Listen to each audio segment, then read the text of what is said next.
2026 சட்டப்பேரவை தேர்தல் அதிமுக வாழ்வா சாவா தேர்தல் என கட்சியின் துணை பொதுச் செயலாளர் KP முனுசாமி தெரிவித்துள்ளார். கள ஆய்வு கூட்டங்களில் கட்சியின் மூத்த தலைவர்கள் பலரும் இதேபோன்ற கருத்துக்களையே வெளிப்படுத்தியுள்ளனர். ஜெயலலிதா மறைவிற்கு பிறகு ஆட்சியை இழந்த அதிமுக தொடர்ந்து தோல்விகளை சந்தித்து வருகிறது. கட்சியில் இருந்து நீக்கப்பட்ட சசிகலா, ஓ பன்னீர்செல்வம் ஆகியோர் இதை சுட்டிக்காட்டி அனைவரும் ஒன்றிணைவது அவசியம் என கூறி வருகின்றனர்.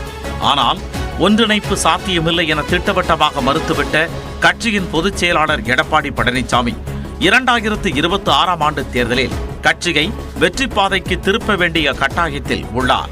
இந்நிலையில் அதிமுக கள ஆய்வுக் குழு தமிழ்நாடு முழுவதும் பயணம் செய்து கட்சி பணிகளை ஒருங்கிணைத்து வரும் நிலையில் நேற்றைய கூட்டங்களில் முன்னாள் அமைச்சர்கள் வெளிப்படையாக தங்களது ஆதங்கத்தை கொட்டியுள்ளனர். திருச்சியில் நடந்த இருவேறு கூட்டங்களில் பேசிய முன்னாள் அமைச்சர் தங்கமணி, ஒற்றுமை இல்லாவிட்டால் மீண்டும் எதிர்க்கட்சியாக அமர வேண்டியிருக்கும் எனவும் அறிவுறுத்தினார். நான் இப்பொழுது பேச வருகின்ற வரை இங்கே இருக்கின்ற கழகத்தினர் அனைவருமே ஒரு பொறுமை இல்லாமல் நாங்கள் என்ன கருத்துக்களை சொல்ல வந்திருக்கின்றோம் என்பதை கூட கேட்பதிலே கொஞ்சம் கவனம் இல்லாமல் இருப்பதை பார்க்கின்ற போது வருத்தமாகத்தான் இருக்கின்றது. 2 தொகுதிகளை கொண்ட இந்த மாநகர் மாவட்டம், இந்த 2 தொகுதியிலேயே நாம் இப்படியே இருந்து விட்டோம் என்று சொன்னால் எதிர்கட்சியாகவே இருக்க வேண்டியதுதான் இந்த 2 தொகுதிக்கும். இதேபோல திருச்சி கள ஆய்வு கூட்டத்தில் பேசிய அதிமுக பொருளாளர் திண்டுக்கல் சீனிவாசன், நிர்வாகிகள் சரிப்படவில்லை என்றால் ஆபரேஷன் தான் என எச்சரித்தார். நம்முடைய கூட்டணி வரணும் சொன்னா அதுக்கு ரத வேதனை இருக்காரு. எவன் வந்தாலும் சும்மா வரான்.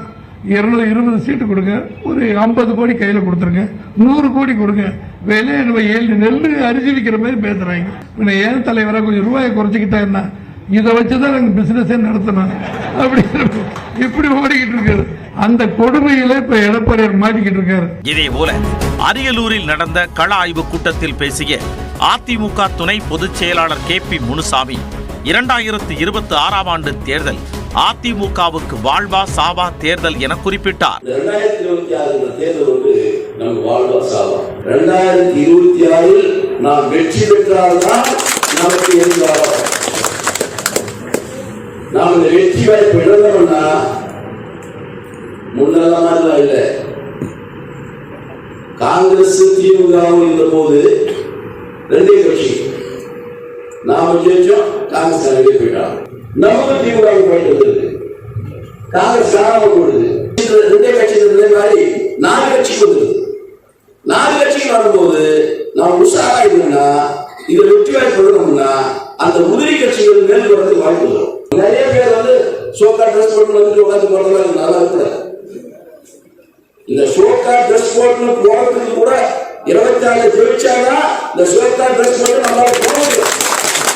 2026 ஆண்டு தேர்தல் களச்சூழல் பலமுனை போட்டி என்பதை கடந்து அடுத்த தலைமுறை அரசியலுக்கான அடித்தளமாகவே வாழ்வா சாவா என்றே அதிமுகவினர் பார்க்கின்றனர் என்பது அவர்களின் பேச்சுக்கள் மூலம் வெளிப்படத் தொடங்கியுள்ளது.